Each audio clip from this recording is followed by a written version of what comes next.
you? Good. I am a bit anxious, of course. And like for this reason I argued with like two friends and my boyfriend for all night. But that's okay. I'm gonna read you some texts that I wrote during last 2 years. And it's funny because like when I was reading them again, I kind of figured out that they're all talking about the same topics that are like sunsets, beaches, and I'm talking about the seaside, and the end of the world. And sometimes they're kind of colliding together, and it's funny, but also kind of obvious, of course. And yeah, I'm sorry if I have a horrible pronunciation, but you can find my writings, and if you wanna read them, just ask me after, and I will give them.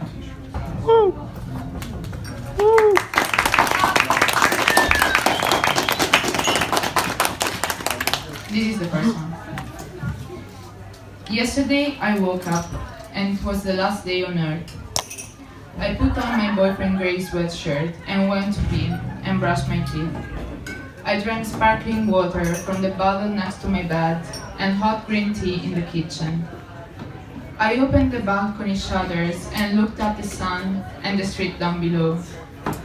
I scrolled through my feed while heating up my milk for my oats and had breakfast reading someone's notes on their stories. I didn't open any of the chats I ghosted. I washed the dishes and went back to my room, sat at my desk in front of my Mac, wrote a little, scrolled Tumblr, then Vinted, then Instagram again. It was a nice day, and the sun was coming through the window into my watermelon lemon vape smoke. And I had to turn off the brightness on my Mac to see anything. I bought a pair of Saint Laurent sunglasses. My boyfriend has a pair too. Maybe we'll wear them together at the beach. Woo!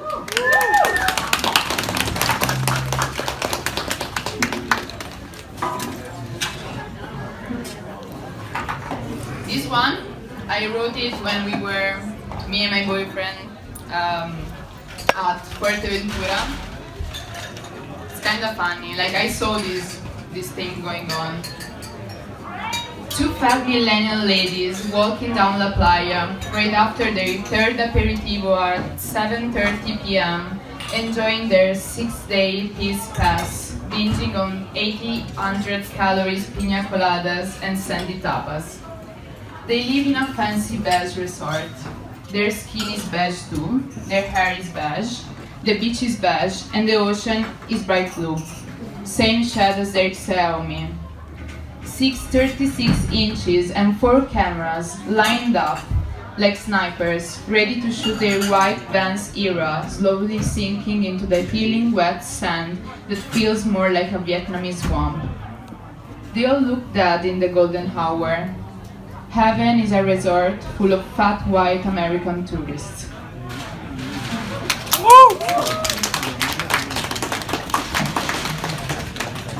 I don't like this one. We are so happy by the sea, again. We are so happy by the sea, running on the sand, like in those old movies none of us ever really watched entirely. We are so happy because we saw it and we saw them do it, and they were happy, so we are too. We are all together, and we run and we scream, like in those music videos we saw on MTV when MTV was still a thing. We are beautiful and young. We are beautiful and young anyway. And we run so fast, the wind on our faces makes us cry. We are so happy because someone before us was happy. But if you think about it, maybe they weren't, and maybe we aren't either. We are like those horses we saw on reels, running by the sea. We run and we scream and we laugh, love, and live. And we pretend we are real for the first time, feeling like a movie. The wind on our faces, and we say, I'm so happy I'm crying. And we say, me too.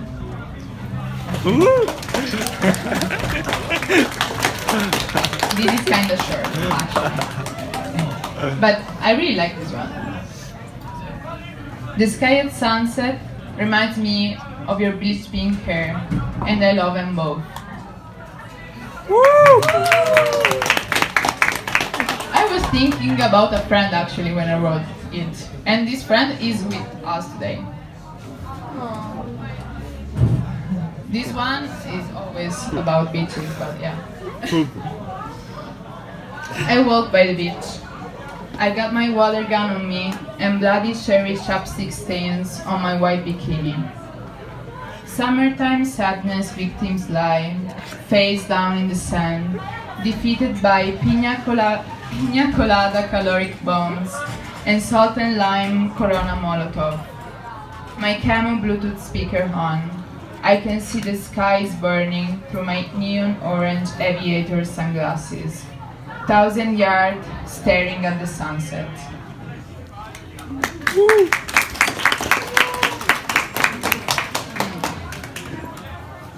Maybe this one after. Today I got up early and I went, this one is one of my favorite. Today I got up early and I went up a hill at the top of Easter Island. I wore a hoodie for the sea wind and all black Converse for the dirt. I grabbed a bottle of water, an apple, a small axe, my wired headphones, and went out into the streets. My feet kicking up dust, my hands in my pockets, my white headphones in, feeling emo. I reached the hill and the sky looked pale. The ground was dry and cracked, and my skin too. I drank some warm water and slid the bottle into my hoodie pocket. The tree was quite tall, skinny and dry, like the silly boys girls like me always fall for. And all the leaves were almost gone. Such a cliché. I probably couldn't tell what kind of tree it was anyway. I don't know shit about botany, but I know enough about axes. So I took mine and hit the tree, keeping time with a beat in my ears. I'm petite and weak, but the tree fell easily. Then I dropped the axe and sat on the trunk lying on the ground, changed the song, rested my head on my knees, and stayed there, staring at the sea. It was the last tree on earth, but nobody really cares.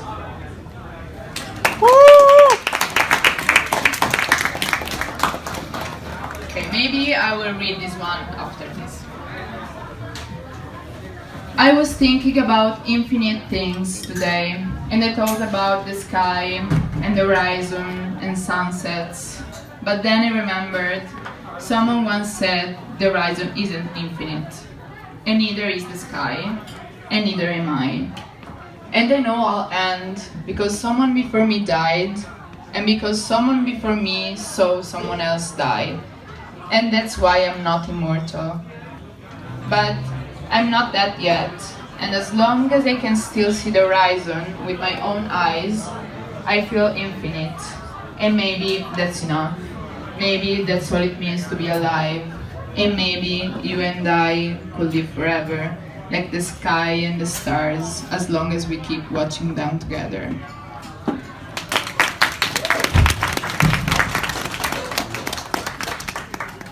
So, this is the last one, and this is not like something that I wrote just for the fun of it. This is like a song I wrote for a friend. Fede. He's not with us today. Yeah.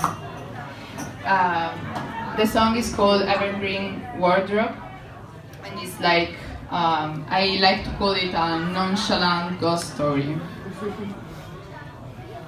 I will read it. I'm not gonna sing it. I'm not singing it anyway in the song, but yeah. It's Wednesday again, and the sun is out as usual. I grab a can of Coke Zero from the 12-pack next to the couch.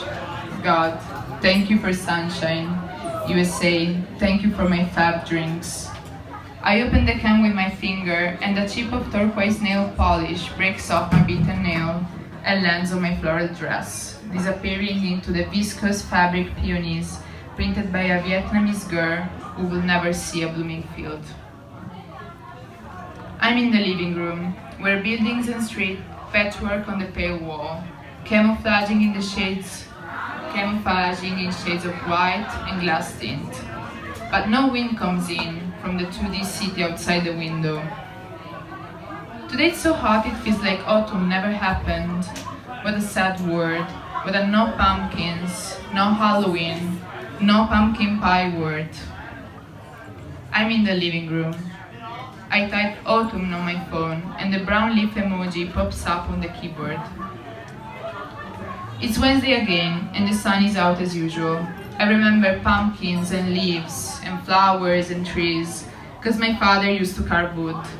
But now he works at IKEA in the big 6 minutes walk Milky building, and trees went extinct, and flowers too.